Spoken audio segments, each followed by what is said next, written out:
శాసనసభ్యులు అన్న సతీష్ అన్న గారు, పెద్ది సుదర్శన్ రెడ్డి గారు, సోదరులు టీజే రాష్ట్ర అధ్యక్షులు మరి యాదవ్ రెడ్డి గారు, సోదరులు రాష్ట్ర మాజీ చైర్మన్ నాగుల వెంకన్న గారు, సంపత్ రెడ్డి గారు, మా రమేష్ గారు, పుల్లి రజనీకాంత్ గారు, నయీం గారు, రవీందర్ గారు, అదేవిధంగా మిత్రులందరూ కూడా బీఆర్ఎస్ పార్టీ నాయకులందరూ కూడా పాల్గొంటున్నారు. వారికి కూడా హృదయపూర్వక నమస్కారాలు. గత 8-9 నెలల క్రితము కాంగ్రెస్ ప్రభుత్వం ఏర్పడ్డ తర్వాత ఈ తెలంగాణ రాష్ట్రంలో జరుగుతున్నటువంటి కార్యక్రమం ఏవైనా వీళ్ళు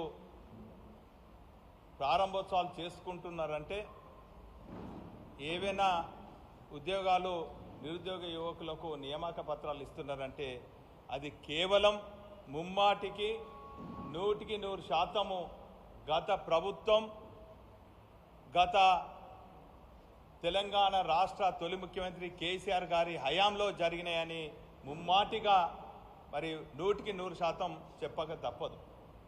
ప్రజలు కూడా అదే భావిస్తున్నారు. ఉదాహరణకు చెప్పాలంటే 30,000 ఉద్యోగాలు నియామక పత్రాలు ఇచ్చింది, కేవలం నియామక పత్రాలు ఇచ్చి ఫోటోలకు ఫోజులు ఇచ్చింది ముఖ్యమంత్రి గారు. అదేవిధంగా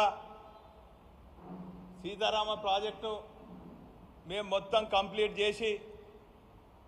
చేసిన దానికి స్విచ్లు ఆన్ చేసి ఫోటోలకు ఫోజులు ఇచ్చిందంటే తుమ్మల నాగేశ్వరరావు గారు. మేమేం తక్కువ కాదు అని చెప్పి అక్కడక్కడ సంబంధించిన శాఖల మంత్రులు నిధులు కేటాయించకుండా గత ప్రభుత్వం కొన్ని కారణాల వల్ల, ఎలక్షన్ కోడో ఇతరత్ర కారణాల వల్ల ఆగినటువంటి పనులను ప్రారంభోత్సవం చేస్తున్నటువంటి ఘనత ఈ ప్రభుత్వానికి, ఈ మంత్రులకే దక్కింది. దీనికి తీసుకున్నట్టుగా నేనేం తక్కువనా అని చెప్పి అడ్డిమారు గుడ్డి దెబ్బలో గెలిచినటువంటి, అవగాహన లేనటువంటి ఇక్కడ శాసనసభ్యుడు కూడా అవాకులు చేవాకులు పేలుతూ అవగాహన రహితంగా కాళోజీ గురించి కూడా తెలియని, సాహిత్యవేత్తలతో సంబంధం లేని, కాళోజీ మిత్రమండలితో సంబంధం లేని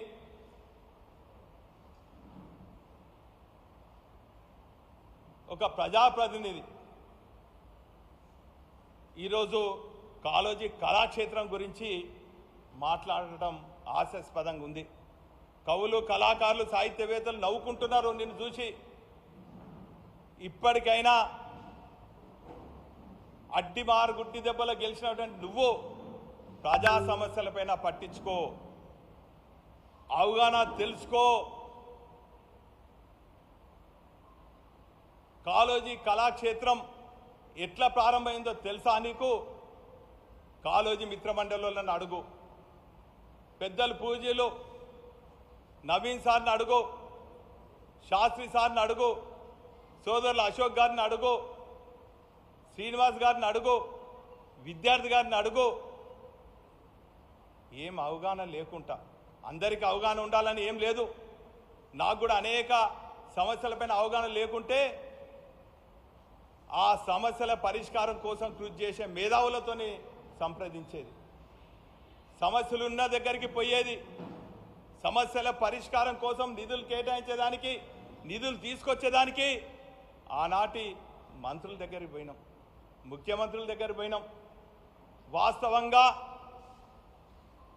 దీనికి బీజం పోసింది,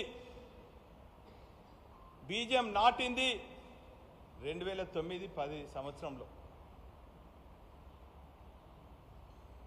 కాళోజీ గారి మరణాంతరం అప్పుడు సమైక్య రాష్ట్రంలో టీడీపీ, కాంగ్రెస్ ప్రభుత్వాలు ఉండే. కనీసము ఈ రెండు ప్రభుత్వంలో ఉన్నటువంటి మంత్రులకు, ముఖ్యమంత్రులకు, పద్మవిభూషణ్ ఇచ్చి గ్రహీతకు కనీసం మర్యాదలు చేయాలనే నిమిత్త జ్ఞానం కూడా లేదు వీళ్ళకు. ఆ రోజులలో ప్రజల ఆకాంక్ష మేరకు ఒక ప్రజాప్రతినిధిగా నేను గెలిస్తే ఆ రోజు పెద్దలైనటువంటి నవీన్ సార్ గారు అయితేనేమి, విద్యార్థి గారు అయితేనేమి, గౌరవనీయులు రామశాస్త్రి గారు అయితేనేమి, శ్రీనివాస్ గారు అయితేనేమి, అశోక్ గారు అయితేనేమి, వీళ్ళందరూ కూడా వచ్చి ఆ రోజు కాళోజీ జయంతి సందర్భంగా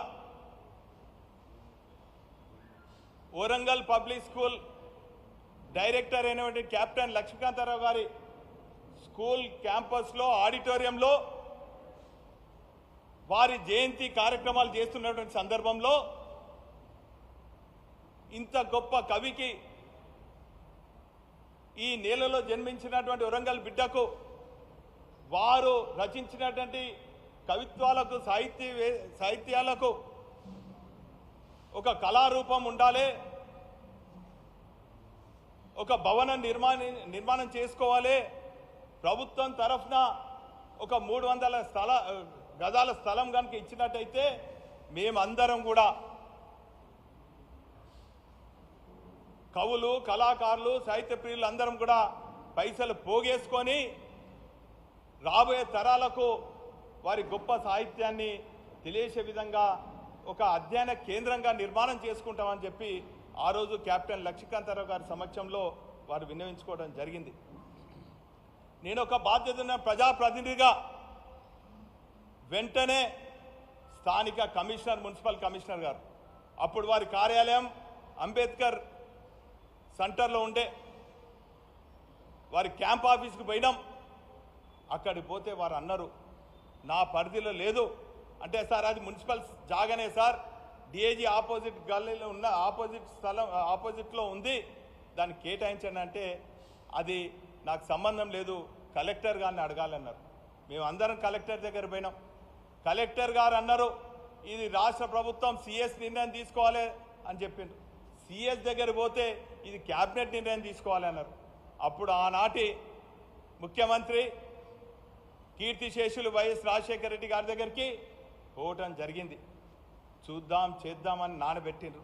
అప్పుడు ఏ ఒక్క కాంగ్రెస్ నాయకుడు కూడా ఈ స్థలం గురించి ప్రస్తావించలేదు, దాని గురించి పాకులాడలేదు. ఆ తదుపరి కిరణ్ కుమార్ రెడ్డి గారు, రోషయ్య గారు ఉండే, రోషయ్య గారి దగ్గరికి కూడా పోవడం జరిగింది. నేనే కాదు, కవులు, కళాకారులను కూడా చాలా సందర్భాల్లో పోతే అది జిల్లా అధికారులకు చెప్తామన్నారు. ఇక్కడికి సమాచారం రాలేని వీళ్ళు అంటారు. వీళ్ళ మధ్యలో వాళ్ళ మధ్యలో 3 ఏళ్ల పాటు 300 చెప్పులు అరగంగా తిరిగినాం. నా ముఖాలు అయితే మంచుకున్నాయి. పాపం పెద్దలు నవీన్ సార్ లాంటోళ్ళు, రామ్ శాస్త్రి లాంటోళ్ళు, వాళ్ళ ముఖాలు కూడా అరిగినాయి, వాళ్ళు తంగైపోయినారు. ఆ పరిస్థితులలో కేసీఆర్ గారి దృష్టికి కూడా తీసుకుపోయిన, ఉద్యమ నేతగా తీసుకుపోయి, సార్ ఈ పరిస్థితి అంటే వారు ఒక్కడే మాట చెప్పింటారు, రాబోయే కొద్ది నెలలలో 2 సంవత్సరాలలో